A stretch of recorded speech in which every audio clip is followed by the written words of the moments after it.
And just say welcome to everybody, and thank you so much for those of you that have returned for more fun. I see Walt and Peggy. Mwah. I did not see you. He just sees that you're on there. Hi. Hey, Opa. Hello. Opa, you should mute yourself. I just muted him. Okay. And it's so great to see new friends. Thank you so much for coming. I hope that you're going to love this and get addicted to it and show up. It's twice a month. And we have this great growing little community of really good, kind, generous, smart, introspective people. And this is a wonderful opportunity. So I want to say that we have raised just over $2,000 for charities that include organizations like Second Harvest, who we're partnering with tonight. Second Harvest of Central Florida, that is providing food support, and Dave's going to tell us more about that in a little while, for the people of Central Florida. And so we've contributed to families that are having difficulties in this pandemic time. We've also made some contributions to organizations that are fighting for social justice. So we already have, starting out tonight for Second Harvest, we've got $95 in the kitty. So that will get us in the game, and I encourage you all to visit happyhourhope.com, happyhourhope.com, to make a contribution. You can buy a drink there, and that's how we, thank you, Dan, that's how we make these, and 100% of your contributions go to the charity. This is not a moneymaker for anyone. Wait, what? Yeah, I don't pay the help, Dan. Love you. And what else do I want to say? Tell your friends about this, please, so that we're able to offer as much support as we can to people doing good work out there. Emily's here. Bless your heart. So good to see you. Ellen's back for more fun. Well, once a month we feature magicians, and that's our theme tonight, is Magic on Purpose. But before we get to that, I want to introduce a new friend from Toronto, Michael Keene. And Mike is actually an MBA candidate at the, let's see, it's the Schulich School of Business at York University, right? That's the one. Great. And so he is a gifted and professional mixologist. So he's going to show us how to do something cool with liquids. But I just want to say for Mike, he is pursuing his MBA, and his goal is to work for a management consulting firm. And so if any of you have any kinds of connections, he told me a couple days ago that he's really fascinated with organizational culture. And so that in particular, if any of you have any connections that would benefit Mike, we'd really appreciate that. So Mike, thanks so much. Does Mike want to stay in Canada? Yeah. Well, I mean, at the moment, I think that's probably my only option. I wouldn't be. It wouldn't be. I wouldn't turn down a job somewhere else. But I think right now, most people are hiring locals. And one other thing I want to. What's that, Mike? But I love travel, so you know. If it weren't for the pandemic, you would be willing to move, yeah? Yeah, probably. Okay, so that's a possibility. And Mike, one of the other cool things about Mike is he is a part owner of the Lockhart, which is a magic themed bar in Toronto. Pretty cool, huh? Right. Well, Mike, again, thank you so much. And what have you got cooked up for us? I hear it's something pretty cool. Hey, my pleasure. So how to put this? Recipes are great. Don't get me wrong, but I'm a much bigger fan of cocktail structure. And so when I'm showing people how to make cocktails, I tend to go after structure rather than recipes. Recipes are a result of convergent thought, and they don't really lead you anywhere. But if you know what structures are, you can start to engage in divergent thought and get inspired and start making your own things. So I wanted to start with a cocktail called the Seelbach, which I'm actually not going to make because I'm not a huge fan of it. However, I do really like the idea of it.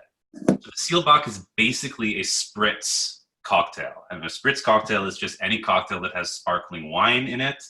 Doesn't have to be champagne, but you know, probably don't do baby duck. It's not going to give you the best results. This is Cadornu, which is just like pretty decent, pretty cheap and available. The most popular spritz recipe is an Aperol spritz. I don't like to follow the recipe on bottle because it's way too much Aperol. But we pour some sparkling wine into the cup and think about the 5-minute window that we have to finish this as the bubbles go down so slowly. And then just finish with Aperol, and don't be too fussy. Just like, that looks good to me when it gets to that color. But if it's not Aperol enough, you know, good news, you can put more Aperol in. And if it's too Aperol, you know, good news, drink half of it and pour some more sparkling wine in. And then you just finish with a little bit of club soda. Now, on that note, what I was asked to do was to prepare something that could be used for all of the bits and bobs that are probably lying around in your liquor cabinet. So I brought with me today Amaro Montenegro, Saint-Germain, which is elderflower liqueur, Averna, which is Italian liqueur, and Jägermeister, which is Jägermeister. And any of these things will work in the spritz format. So for example, in case you don't believe me, I'm going to make another one because I think my mother will like it. And she's actually stood behind the computer with her phone filming me right now. It's really sweet. Do this for you. And then some Saint-Germain. Mother, would you like to try that? I would be delighted, my darling. Hi, Mom. Hi. How is it? I love how the elderflower just works through those bubbles. Thank you, Mother. You're welcome. Like, now your mother smells of elderberries. So to bring it back to the Seelbach is sparkling wine, bourbon, and triple sec.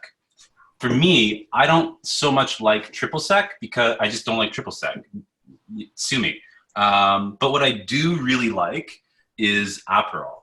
So now that we have this kind of structure of, okay, a spritz is just champagne with a liqueur into it, we can kind of approach it without much fear and just go, okay, so if the Seelbach is that, then all we really need to do is put some sparkling wine in the glass, put in a little bourbon with it, and put in a little Aperol with that. What is that called, Mike? I'm not familiar with that. Aperol. It's like, Aperol. so this was lying in my liquor cabinet. It's like Campari, but a lot lighter. Usually just gets used in spritzes. And topped with... I thought you kept saying after all. Oh, sorry. And then this is a modded Seelbach, but it's one that I will like. And so what I wanted to sort of do to create some value for you guys was just to show you, so now that you have the structure of a spritz, you can know that, oh, do you have some vermouth lying around that you've been meaning to use? Well, I've got great news for you. That goes great with sparkling wine. Or say you have some strange Italian liqueur that you have no idea what to do with. 9 out of 10 times, it goes great with some sparkling wine. So cheers, everyone. It was lovely to speak to you all, and enjoy the rest of the evening. You're here. Thank Thanks, you, Mike. So did you see what he's doing here? he's playing into the theme of Second Harvest of making do with what you have. Huh? See, now cleverness like that should be working for a management consulting firm, in my opinion. Mike, we got you, buddy. Right? Somebody out there, we got to get Mike connected. Thank you so much for being here. My pleasure. Thank you so much for the shout out. Thanks for being here, Mom. She's back Shout there. Love you. She's a mom. I haven't met her, but I love her. Yeah. My mom is on here. My mother-in-law is on here with my father-in-law. So I have to watch my language. So next, I'm so excited that Dave Krepcho is here. Dave is with Second Harvest of Central Florida. They just do amazing work. It's really quite incredible. And Dave, thank you for being here. I can just imagine how busy you are. Could you tell us a little bit about Second Harvest?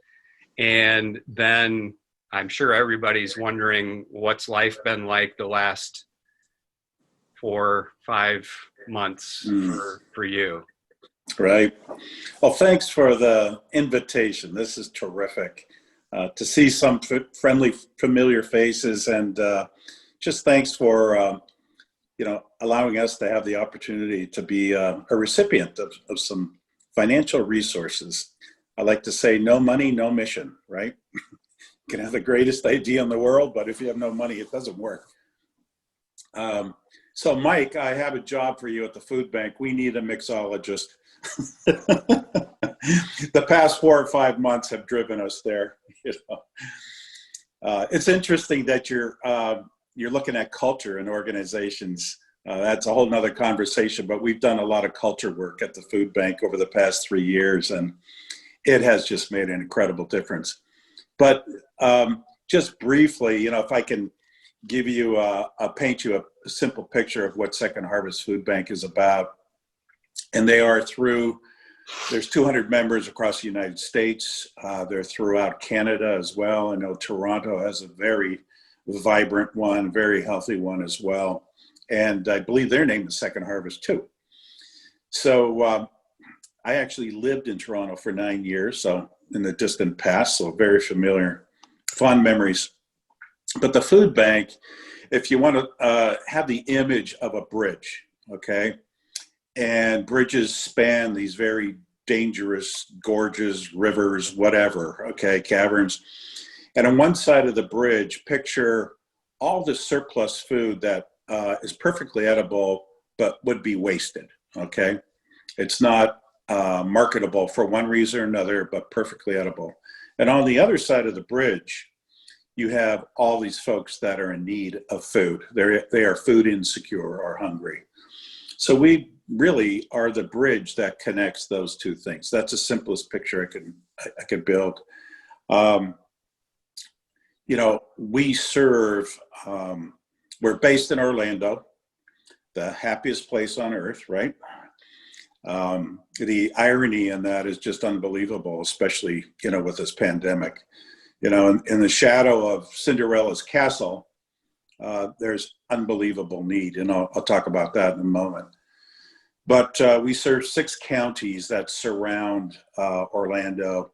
Go a little bit towards the Gulf Coast. We go all the way to the Atlantic coast, where Elon Musk is launching those amazing rockets and all that other cool stuff, up to Daytona Beach, and a little bit north of Orlando. And we primarily provide food to about 550 feeding partners in that area. And to give you an idea of the size and the scope of our service, we just finished our fiscal year at the end of June, and we distributed enough food for 91 million meals in that area 1 year. It's mind-boggling that amount of food is available and wasted, and we're not getting it all. The other tragic consequence is that it's not enough food to provide to the people that are in need. So it's quite a ride. I've been doing this for 26 years around the country. Just to fast forward, not to talk too long, the pandemic, I've been through several hurricanes and disaster relief, floods, fires, 9/11, the impact that had on everybody's economy, and the recession, 9 or 10 years ago. And this pandemic outweighs them all. Nothing comes close to the impact. And when I talk to economists on, when are we going to get out of this, and the healthcare field, they say it's going to take longer than what it took to get out of the recession. So a lot of people. We are in Central Florida, we're in a very heavily hospitality-based area with all the theme parks. When Disney closes, that something serious is going down. It's never been done before. And then there's SeaWorld and there's Universal Orlando. Well, Disney alone has about 77,000 employees. And when they close, think about that many people out of work, except for maybe 1,000, right? And then think about all the hotels that are associated, literally hundreds of them. And all the people that work at the hotels are out of work. There's tens and thousands. Then think about all the restaurants that serve all the tourists, and they are shut down. And there's tens and thousands of people out of work there.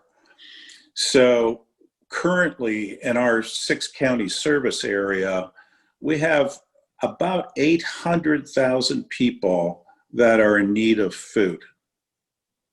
It's surreal, the numbers. But here's the other thing, and this is one of the reasons I love AMI, okay? And we got to bring magic to this solution too, believe me. We need something special. But the time is ripe for innovation, and there's unbelievable opportunity. And over the years, I've found the tougher the circumstance, the riper it is for innovation. And it forces us to do things differently and to think differently in order to rise up. And it has accelerated. I'm sorry, that's my schnauzer in the background. He better calm down. Okay, good one. Good, Quinn. All right. But some of these innovations that we have done, we had thought about a couple of them prior to the pandemic. And when the pandemic hit, it said, it's time to do this. And we've implemented them, and I really believe they're going to continue on beyond the pandemic. So that is terrific. And the other thing it has done for the community, or for nonprofit organizations, corporate entities, local government, it has brought us together closer to work together. A lot of folks work in silos, and it has broken down some of those silos. And when you can work more together, you're going to go further and have a better impact. The community of Central Florida has been very generous financially. So that's an incredible blessing to us. And the food donations are coming through. And we've had to buy millions of dollars worth of food to add to donated foods to try to meet this need. So our staff is staying strong. I have a staff of 120 people, and we had about 8 staff that were hit with the virus. We were able to contain any kind of spread. They were quarantined, couple hospitalized, but everybody has come out of it well. So my biggest challenge and my biggest concern is the wherewithal of my team, that they can sustain this level of service. So since mid-March, we are distributing enough food for 300,000 meals a day. each and every day. It's virtually double what we typically do. They're doing fabulous. We're bringing in mental health counselors to work with them on stress management, and how to take care of themselves. What kind of self-care do you have to do? Because they have to stay strong in order for us to keep accomplishing what we accomplish. I'll share one innovation with you, then I'll be quiet. And I'm really excited about this one. And I mentioned 26 years of doing food banking, and I never thought the food bank would ever do something like this. We are doing home delivery of food. Home delivery. I didn't think it was feasible, possible, but again, this has forced us to think it through. We created this thing on the fly. My metaphor is like trying to change a flat tire on your car when you're driving 70 miles an hour, okay? The team has been incredibly creative. We teamed up with Amazon to do this. They worked with us for about a month and a half and provided their drivers to do delivery and helped us with logistical tips and the behind the doors kind of system to it. They have moved on now, but we continue it. We have a plan B. But on a weekly basis, we're doing 1,200 deliveries in the Central Florida area, in all 6 counties. We've created a system. We're working with a tech company to do an app for this, to make it more user-friendly for folks, kind of like an Uber Eats kind of deal. And people are screened, that they really do need the food, but we found that just an incredible number of senior citizens that are physically disabled or mentally challenged, can't get out, are afraid to go out into the grocery store because they're vulnerable to the virus, and don't have transportation. I mean, all kinds of issues, or self-quarantined families. So it's been an incredible success, to such a degree that we had a couple anonymous investors from a local foundation contact us and said, what do you need to make this work and long term? So really proud of that, and proud of our team. And the word pivot is, I hate to use it, it's used so many times, but I think it is applicable. The other opportunity here was that I have phenomenal millennials on my team, and they are the future, okay? They are the future of the food bank in this country, and Gen Xers. But some of these millennials in the positions they were in pre-pandemic really didn't apply to the pandemic, and we're able to assign them to other ventures. And this home delivery program I'm talking about, I assigned to a couple of millennials. These folks are not 30 years old. I have kids older than them, and they have just taken this and run with it, figured it out, continue to refine it. And I just love seeing that kind of stuff. So, as tough as times are right now, there is incredible opportunity. My hope is that other industries, I hope the government at different levels are realizing that we can do things differently and better and do it together, So thanks. I'll stop yakking there, Andrew, but appreciate the opportunity to share a bit about what we're doing. It's almost hard to believe, Dave. It is. The numbers that you're sharing are just kind of hard to get your arms around. It inspires me to think about your team doing all that work, and then it's shocking to think that there's that much need. It is. And, I'm just talking Central Florida. Yeah. Think about statewide, think about countrywide, think about, you know, all of North America. I mean, it's just absolutely surreal what we're all going through. You know, and at the same, you know, then, you know, you have the economic impact, the health impact, you have the Black Lives Matter movement going on at the same time, you know, and then of course we have, you know, a big election coming up here in the United States. It's just, Michael, you talk about being a mixologist. That's a concoction that's really rich. Well, Dave, thank you so much for being with us. And I want to encourage all of you to contribute to Second Harvest of Central Florida. You can do that through Happy Hour Hope, all one word, happyhourhope.com. And just thank you, Dave, for inspiring us with your story. And I hope you and your team just take care of yourselves. And thank you for the work you're doing. You're welcome. You're welcome. I'm going to hang here, right? I'm allowed to? We would love if you did. Right. I haven't been hazed yet, so I just want to make sure. Well, it's coming. Okay. Well, folks, tonight's feature is Magic on Purpose, and I want to give you just a little bit of context for Magic on Purpose.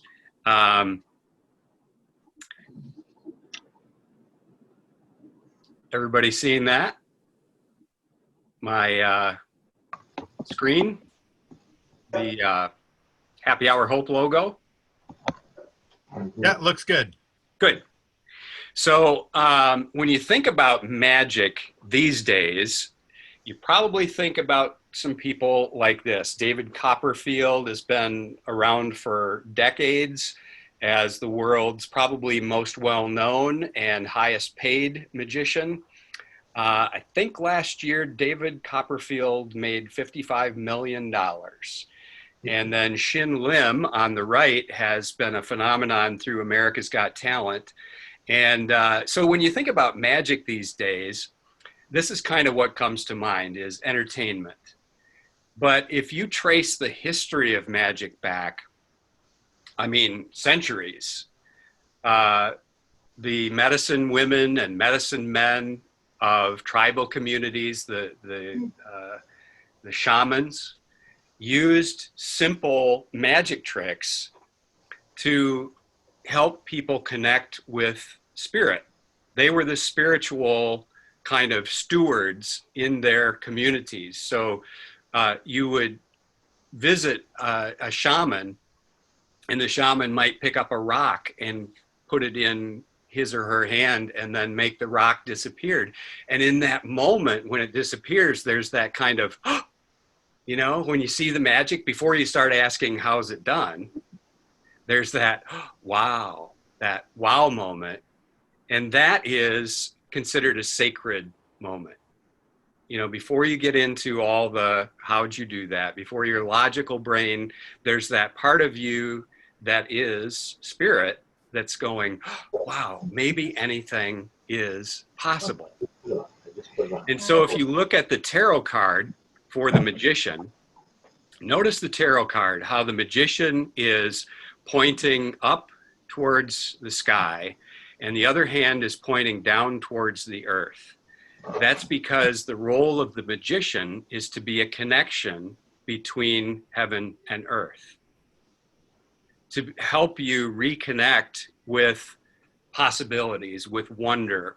And you see the infinity sign among the magician, infinite possibilities. And so with this way of looking at magic, over the years, I've met magicians who are using magic for purposes beyond entertainment, that are trying to make these kind of deeper connections. And so over the years, I met these people kind of one at a time. And about 2.5 years ago, we all came together and we formed Magic on Purpose. So each one of these guys, and yes, I'm sorry to say it is all guys, and there isn't a lot of diversity here. That's a story for another day. Magic has been kind of an old boys club for a long, long time, and we are working at changing that. So we hope that Magic on Purpose will feature faces that represent lots of other different ways of thinking about life as we move forward. But these are this is the gang for now, and each one of these guys is using magic for a different purpose.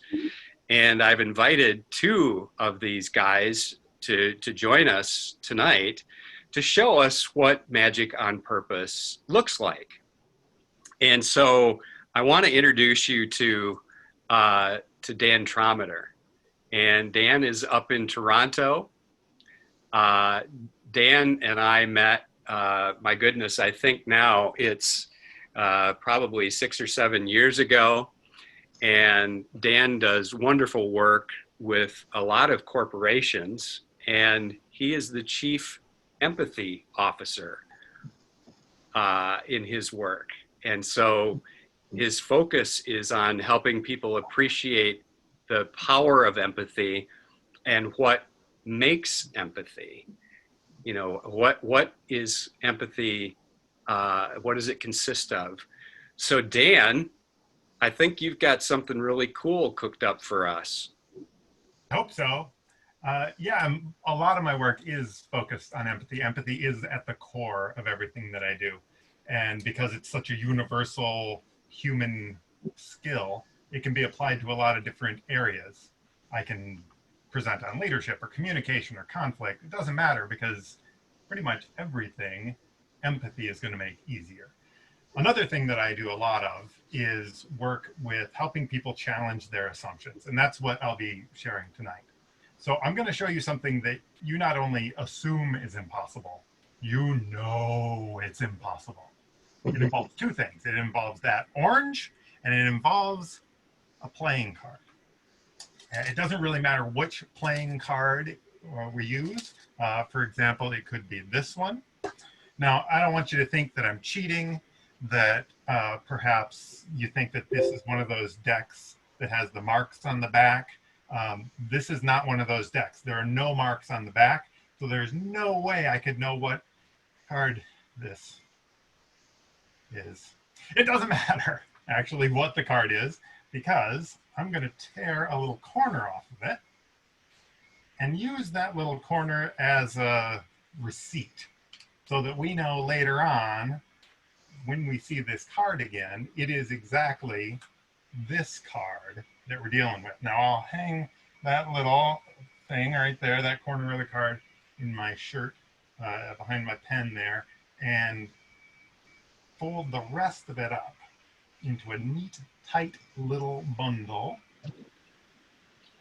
like so.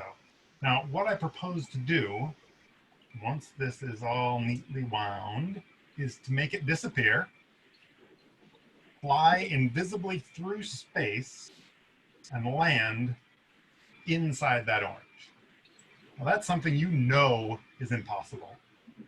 Now, I can't just make it disappear. I actually need something else to make it disappear. I need pixie dust. Right? Oh, well, that is not pixie dust. There's the pixie dust. The pixie dust slowly makes the card dissolve. Now, you may wonder, if you want to do this yourself, where I get my pixie dust. I actually grind my own. You can do that too. I might suggest, though, that you send the kids out of the house, because pixies make a hell of a noise in a blender. Now, pixie dust, along with a little magic wave, makes the card completely disappear to no reaction whatsoever. It's because you know there's more. There's more. Because I promised that it would transport through space into the orange. I have a knife. Now, I'm not going to cut the orange straight in half. I'm going to circumnavigate the equator of this little citrus planet. Circumnavigate is a nautical term.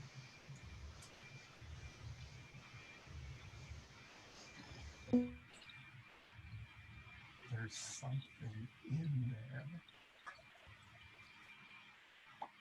It's a card. It's rolled up. It's a club. It's 5 of clubs and it's missing a corner. Now this can't just be, I mean, that's impossible, right? Not only is it impossible that it's in there, it can't possibly be the same 5 of clubs. That wouldn't be possible either. And yet, if we take a look at these 2 pieces, they fit tear for tear, corner for corner, and that is possible. So, Yay! Yay! Wow, wow, wow, wow, wow, wow, wow. Thanks. He's in league with the devil. It must be, yeah. So I think it's a great trick. It's a classic of magic, been done for hundreds of years. But I think it points to something much bigger. And that's this, that possibility is an attitude. If you believe something is impossible, then it's impossible. But if you believe something is possible, then you're going to put in the work to make it happen. The reason impossibility is it's a self-fulfilling prophecy, right? If you believe it's not possible, then you're not going to put in the work to make it happen. But if you believe even that there's a little glimmer of hope that it could be possible, this big goal that you're going after, then you are going to put in that work. You're going to collaborate, you're going to communicate, you're going to team up, you're going to make this thing happen. And I think knowing the people that are in this call, I know that the type of work that you're involved in involves shifting impossible into the realm of possibility. Now, I believe that. I know it's true. And yet I also know that there's a good chance that you can't really hear me because your brain is stuck. And your brain is stuck on this.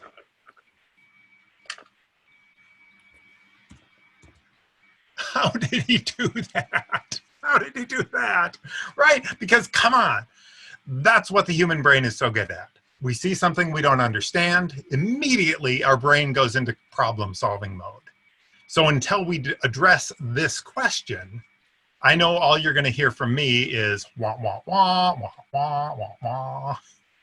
So let's open this up. Actually, in your mind, come up with a theory. How could I have done that? How could I take that 5 of clubs, make it disappear, and then show up inside of the orange?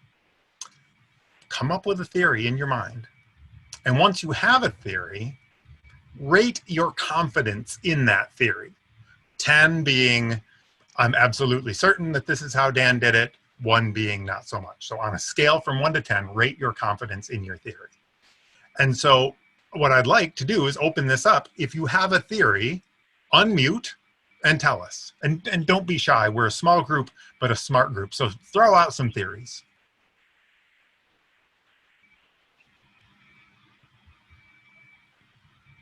Hi, Hi.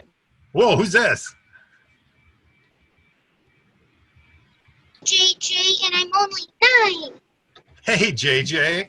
Ah, that's cool. I like that the young mind is open for possibilities. So how do you think I did it?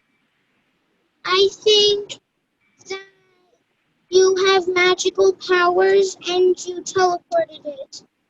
Oh, that I'm actually, like, I'm not a magician, I'm a wizard. Yeah, Yeah. And on a scale from 1 to 10, how confident are you? 10. 10. Well, finally somebody got it right. Well, even though you're right, I'm going to open this up to everybody else for any other more pedestrian theories. Who else has a theory of how I could have done that? So Dan,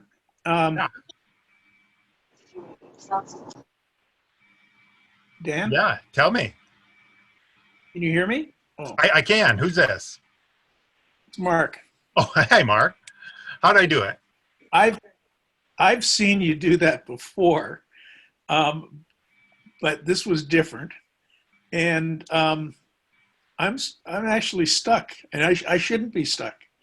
I've seen you do this many times, and that this time was just you got me, and all the things that I would think one would be that the card tear, somehow the card was already in the orange, and you duplicated the corner piece. Does that make sense? I think so. So are you saying that there's two different fives of clubs?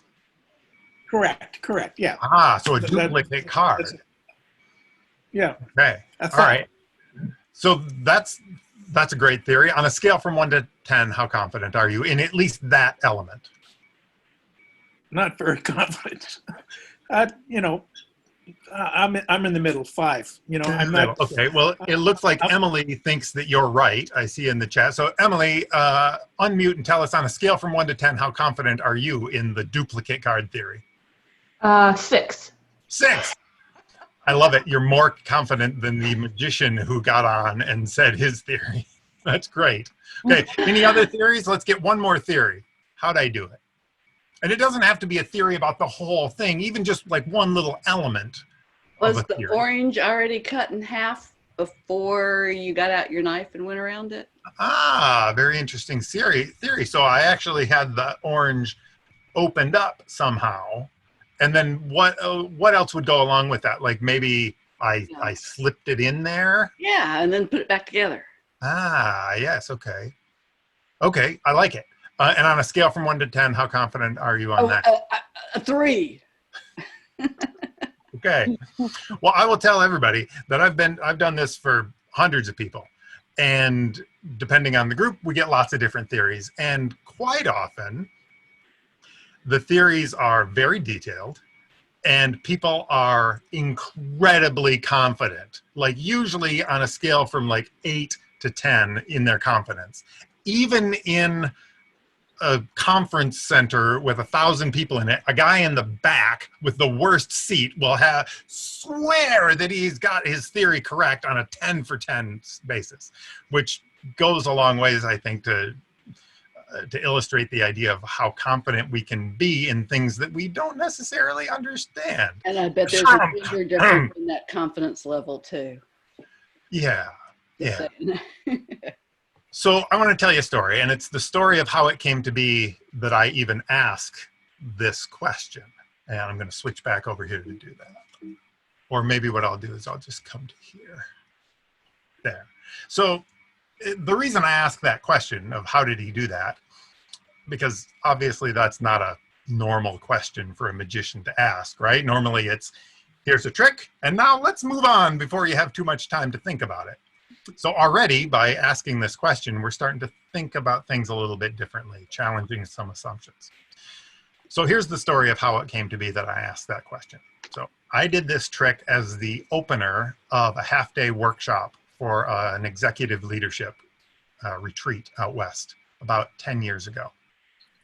I opened with this trick just to make that point about possibility being an attitude, and then I moved on. I did the rest of the half-day workshop, and at lunch, it became very clear to me that I was the only one in the room who had moved on, because the president of this company came up and said, Dan, that trick with the orange is tremendous. I know how you did it. I said, really? I said, yeah. Well, how'd I do it? I said, oh, well, it was obvious. And then he told me his theory. And it was a good theory. It was plausible. It could have worked. And I asked him, are you sure? And he looked me right in the eye and he said, well, of course I'm sure. It's the only physical explanation for how you could have done that. And what I told him is what I want to tell all of you, that in the last 20 years of doing this trick, I've used at least a dozen different methods, at least 12 completely different physical techniques to achieve the exact same end result. And when I told him that, he looked like I'd punched him in the nose. It was like his brain exploded with the idea that he could have had more than one right answer. And he thought about it, and he said, okay, if that's true, and I believe you that it's true, that you've got 12 different ways you could have done it, and I was convinced that I had the only right answer, well, then I need to go back to the office, and I need to take a look at all the things that we as an organization think we have the only right answer for, and we need to question those. And I love that, because in that moment, he realized that by blindly following yesterday's right answer for today's problems, or even worse, projecting that out into some unknown future, that was opening up himself and his company and everybody that his company touched to an awful lot of risk. And so that's a challenge for you, to take a look at all those things that you are convinced that you only have one right answer for. And I would even push it one step farther and ask you to think about the things that you're not even convinced that you have a right answer for, but that you don't even think about, that are just like, you just assume it. You never question, well, I've always done it this way, so why not keep doing it that way? Well, maybe that's okay. There's no reason to reinvent the wheel for the sake of reinventing the wheel, but you might want to kick the tires now and then. So there you go. That's my little bit of magic on purpose. Andrew, back to you. Thank you, Dan. See all those people loving you? I can feel it from here. I love watching you do your thing. I love to be watched doing my thing. It sounds naughty. Okay, we'll move on. So another member of Magic on Purpose is here, and it's our friend Anthony Grupido. And Anthony is up in the Detroit area. I'm just going to spotlight him. Are you there, buddy? Yeah, sorry. I was stuck in traffic. You were stuck in traffic. I see. On the way from the kitchen to the office, I was stuck in traffic. So Anthony is a very inspiring man, and I know you're going to love what he has prepared for us. So take it away, my friend. Also, I was going to try something a little bit different, and I needed a volunteer. I was running through the different volunteers, and I thought that our amazing mixologist and his mother would be the perfect person for this. So do me a favor, Michael Keene. Is your mom with you in that same room? Is he you talking have to to me? unmute yourself. She's coming. Oh, she's coming back? Yes, there. Okay, I'm here. How's it going? What was your name? Wendy. Awesome. Could you get his mom? I didn't ask for his sister. So if you could get his mom, that'd be great. Go in the car. Oh, my bad. Okay. Well, you said Wendy, right? That's right, yeah. Okay. I was confused for a minute. So Wendy, do you have a good imagination by chance? Okay. All right. We're off. She has a fantastic imagination. Now here's the thing, Wendy, I'm holding something. Can you see this? This is an invisible deck of cards. Do you see it? Yes, I can. Okay, that means quarantine wasn't very good to you, but that's okay. What I'm going to do is I'm going to take the cards here. And Wendy, hold your hand out. I'm going to throw them to you. Are you ready? Yeah. Okay, I'm going to throw the cards to you. Okay, got it. Okay, all right, perfect. Now, Wendy, I have a playing card prediction right here in this pack of playing cards. And this will only work so long as you want it to. And I've been performing magic in front of audiences since I was 16. And I've noticed that when I first started out, I was really nervous. For some reason, I didn't think people wanted to see me succeed. But you want this to work out, don't you? Oh, yes. I think for generally most people, they've waited. It's been about, that have been here. They've been in the call for 30 minutes, 40 minutes, and they want to see magic. So of course, everyone in the call would agree that this is something that we really want to work out. With that being said, would you take the cards out of the box? Okay. Okay, and then throw the box behind you. We don't need it anymore. Yeah, throw the box right behind you. Box is Perfect. Now, Wendy, do me a favor. I want you to separate the cards into all the red ones and into all the black cards. Okay. So that we have two different piles. Let me know when you've done that.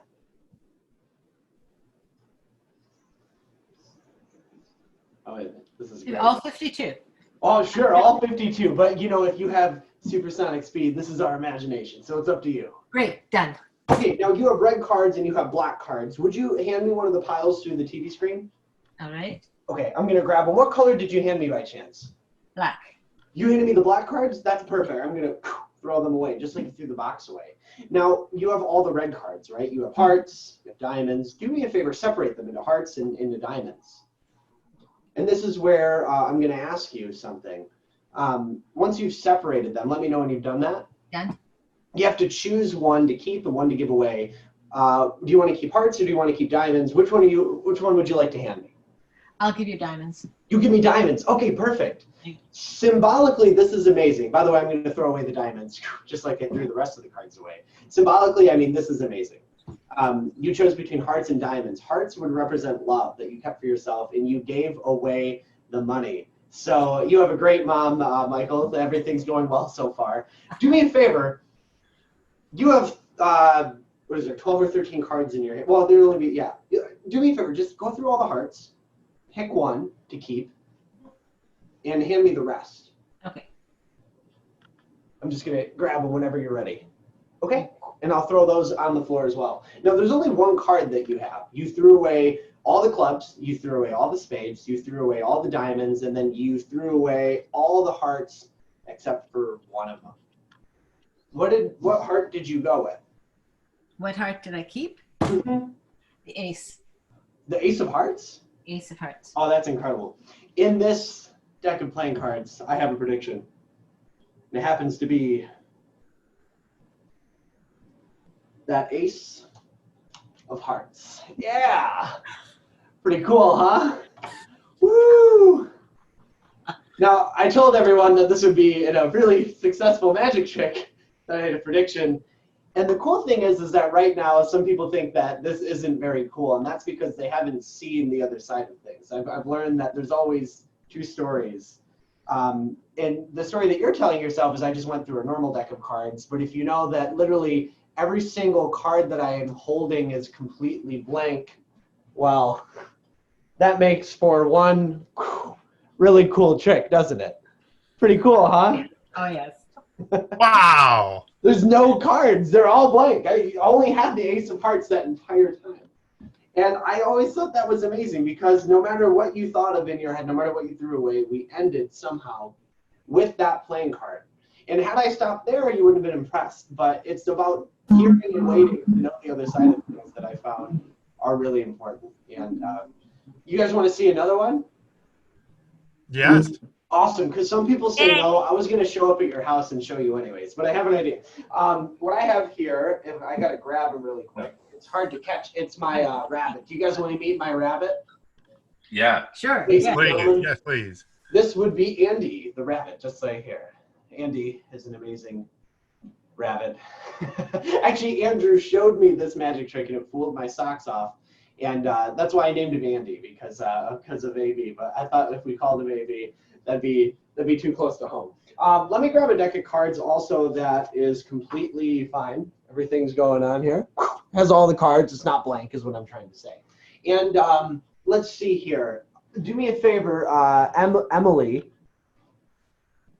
Emily Ukes, is that it? It's really far away. Yes. Yes. Awesome. Emily's my middle name, so this is going to go really well. Emily, I need your help. All of the cards have been pretty thoroughly shuffled. Would you just do me a favor? You just say stop, and I'll stop. Stop. Okay, right there.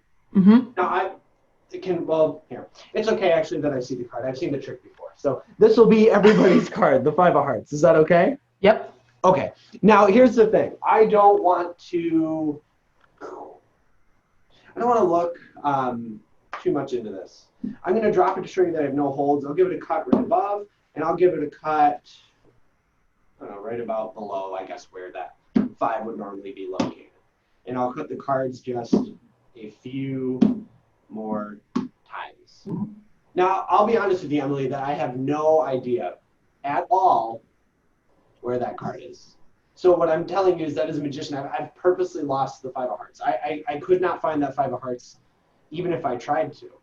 But what's cool is that I do have a helper, and there's a lot of times in life where you need to reach out for help. And if you have somebody that you know that you can call or that you can go to in that time of need, it makes things a heck of a lot easier just to get things off your mind. And what's really cool about Andrew is I call him frequently, but Andy the rabbit is going to help me find this card. Check it out. Now he stopped hopping. Do you want him to hop a little bit more? No. Keep going? No? Okay, Nope. Check this out. I think we can agree here. If I move you down just a little bit more, I think we can all agree that he didn't choose any of these cards, correct?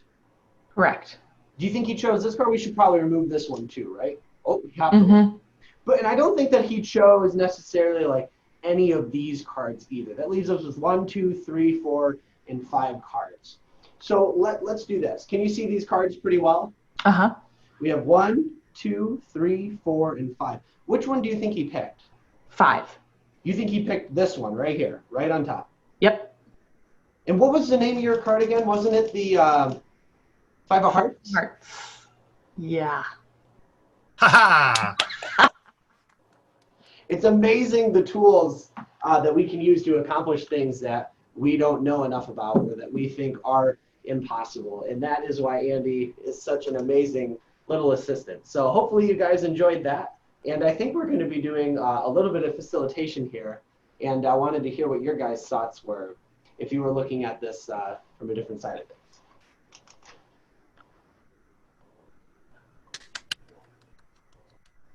Yeah, so Anthony just invited you to, if you have some thoughts about what he just performed, about the message, because that's why we do what we do, is to help people change their thinking and change the results they're getting in life.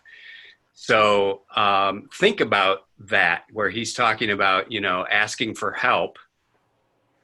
And Anthony, tell us just a little bit about where you perform your magic and what if this is magic on purpose, what's the purpose behind why you do magic and where you do it? Well, pre-COVID, I toured air bases and schools and conferences, and I talked about suicide prevention and coping skills for anxiety and depression. And I used magic as kind of that message bringer and to attach people more to a tough issue. And I've had a lot of success, including on average 17 new people in the school counseling office per school that I visited after giving this. So what it does is it tries to connect people, high schoolers, with their thoughts and feelings. And I guess this was applicable enough to start doing at air bases and for adults, which is something that I wasn't comfortable with until the last year. And it's been a lot of fun. It's helped people. I've gotten a lot of research into it, but a lot of great feedback. And my goal is to help people who felt the way that I did in high school reach out, because getting help or just asking for help in general is something that something a lot of people don't do. And systemically, especially here in America, whether we like to admit it or not, a lot of men are taught to deny their feelings in high school and college, and et cetera. And that's just something that I'm trying to reach out for more younger gentlemen, so that they can find new relationships with themselves and with other people as well without causing issues. And I was lucky enough to attend one of Anthony's performances at Washington College, a couple of hours from us in Northern Virginia.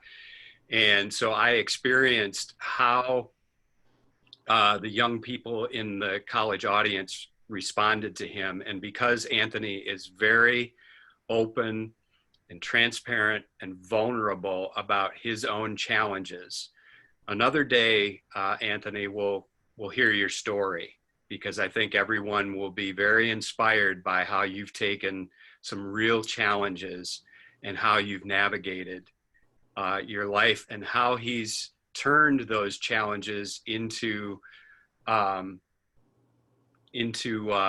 strength for other people.